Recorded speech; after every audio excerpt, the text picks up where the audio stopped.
We bring in the new House Budget Committee Chairman John Yarmuth from Kentucky's 3rd District. Nice to see you, sir. Appreciate you being here. Pick up where Ellison Barber left off. When leadership can't agree how the meeting went, much less on any principal agreement points out of the meeting, it seems like we're a long way off.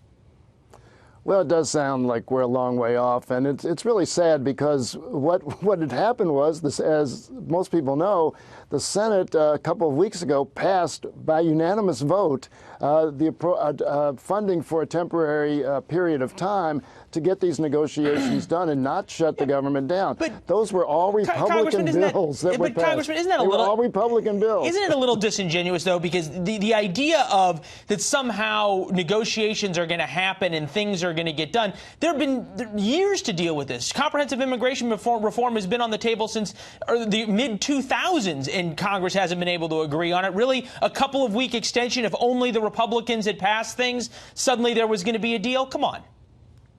No, as a matter of fact, I was in the group of 8 in 2013 that negotiated for 7 months on comprehensive immigration reform, and it's tragic that we didn't get that bill to the floor. It had passed the Senate on a bipartisan basis.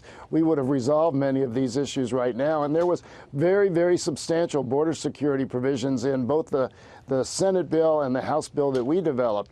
But this, what happens in Congress is that if the administration wants money for something, they come to Congress, they testify, they make a case for the money they want. We don't write blank checks for $5.7 billion without having any backup or detail. And that's what the president's asking us to do. That's not the way it works. He needs to learn how government functions. We have brought that up and asked those questions in terms of exactly what the wall looks like, where it's going to be, how tall, et cetera, to that point.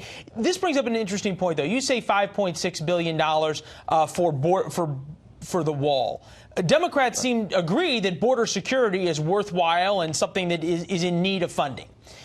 Is the government shut down now essentially over semantics? Because any border security includes physical barriers, which can be walls and things that look like walls.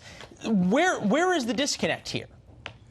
Well, the disconnect, actually, Leland, is that we have a president who will never really let us know exactly what he wants, and is willing to change his mind, or is apt to change his mind just on a whim. If we knew what his negotiating position really was, if Mitch McConnell had known what his negotiating position really was, we might have avoided the shutdown several weeks ago. That's the problem. Congressman, the negotiation position is pretty clear. He wants more money for a wall, a physical barrier, something that is going to keep people from crossing the border. Is that a problem? What's the problem in that? Well, the problem is that the vice president came to the Hill and said, well, we'll take $2.5 billion, and Mick Mulvaney said, we'll take $2-point-something billion, and then the president says, no, I didn't say that. It's $5.7 or $6 billion. So, again, the positions are all over the place.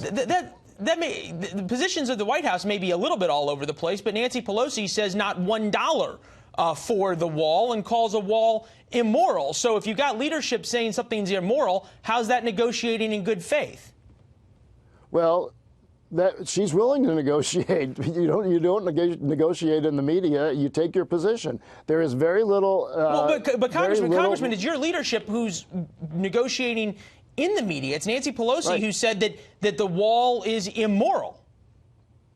Yeah, well, I don't know that an inanimate object can be immoral, so I probably would differ on that characterization.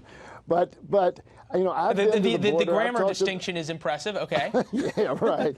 I've been to the border and talked to the Border Patrol people, and they say barriers, however you want to characterize the barrier, are effective in one thing and one thing only. They don't keep people out. They slow people down. They slow people down, and when they're trying to cross the border, so they can be apprehended.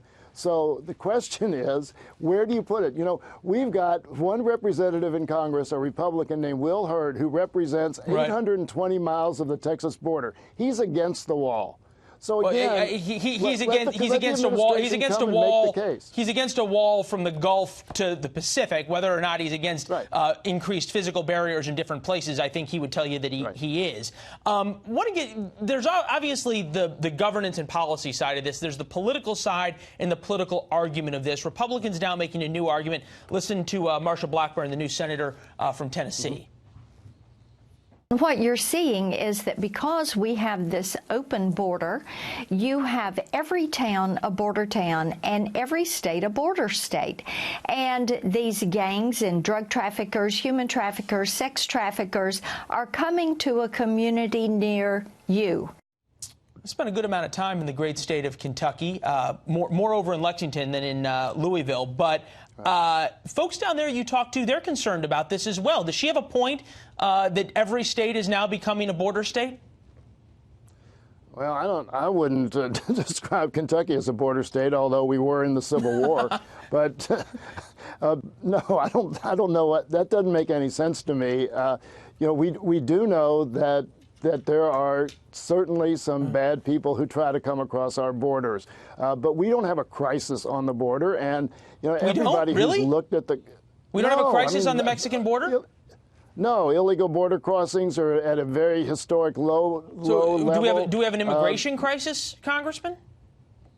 We have we have a broken immigration system. There's no question about it. But just not a crisis on the border. And we need to fix the amnesty procedures. We need to fix the guest worker programs.